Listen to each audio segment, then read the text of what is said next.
আরাবুল পাগল হয়ে গেছে। আরাবুল শুধু টাকা টাকা করে নাচে, তো টাকা পাচ্ছে না, পাগল হয়ে গেছে। আরো অনেক কিছু ভুলভাল বলবে। আজকে আপনারা 2006 সালে পিছিয়ে যান, তার আরাবুলির কি ছিল, আর আজ 2024 সাল, আরাবুলির কি আছে, আরাবুল কি চাকরি করে, কি ব্যবসা করে, একাধিক গাড়ি, একাধিক জমি, একাধিক পাম্প, কোথায় পেল টাকা? আমি এর জন্যই সিবিআইয়ের কাছে দাবি করছি, অবিলম্বে আরাবুলির বিরুদ্ধে সিবিআই হোক।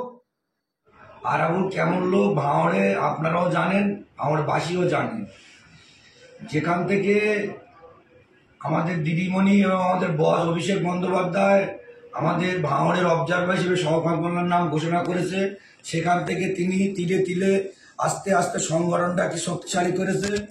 এবং কিছুদিন আগে খয়রুলকে মার্ডার করার জন্য আরাবুল যে চক্রান্ত করেছিল, সেই কেসে সে জেলে যায়। জেলে যাওয়ার পরে এই লোকসভা ভোট শওকত মোল্লার নিজে হাতে জেতে এবং ওর অঞ্চল ব্যাপক ভোটে হারে। সেই জন্য এবং শওকত মোল্লা একটা কাজ করেছে, যেটা হলো এই তোলাবাজি বন্ধ করেছে এবং লবিবাজি বন্ধ করেছে, যার ফলে আরাবুল পাগল হয়ে গেছে। আরাবুল শুধু টাকা টাকা করে নাচে, তো টাকা পাচ্ছে না, পাগল হয়ে গেছে। আরো অনেক কিছু ভুলভাল বলবে, আগামী দিন সেটা দেখবে। আর যে শওকত মোল্লার নামে বলা হতো কিছুদিন আগে, শওকত মোল্লা আমার বাপ, শওকত মোল্লা আমার দেবতা, শওকত মোল্লা আমার গার্জেন, প্রকাশ্যে মাইকি বলেছে। আজকের সেই শওকত মোল্লার নামে দোষ দিচ্ছে।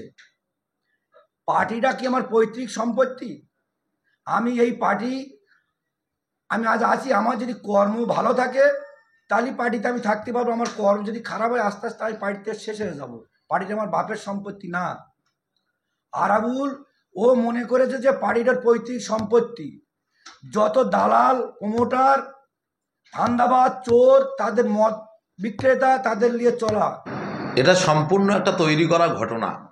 কারণ যিনি ভাঙড়ের নিজেকে বেতাজ বাদশাহ ভাবতেন, ভাঙড়ে একাধিক দুর্নীতি, অন্যায়, অত্যাচারের সঙ্গে যিনি যুক্ত ছিলেন, দল যখন তাকে কর্নার করেছে, দল যখন তাকে খায়রুল ইসলামের হত্যার চক্রান্তে, সেখানে খায়রুল ইসলামকে হত্যা করার যে চক্রান্ত করেছিল, সেটা যখন সে প্রশাসনের কাছে ধরা খেয়েছে, জেল খেটেছে, তাকে যখন এরকম একটা মুহূর্তে সে একটা ম্যানমেড তৈরি করার চেষ্টা করছে, ওরই তৈরি করা একটা খেলা, যে খেলায় ও বলছে যে আমাকে মেরে দেওয়ার চক্রান্ত হচ্ছে, আমার উপর হামলা হচ্ছে। ওই হামলাগুলো নিজেই করাচ্ছে না, তার কি কারণ আছে?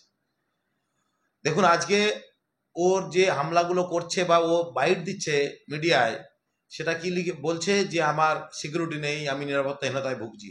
আসলে দরকার সিকিউরিটি।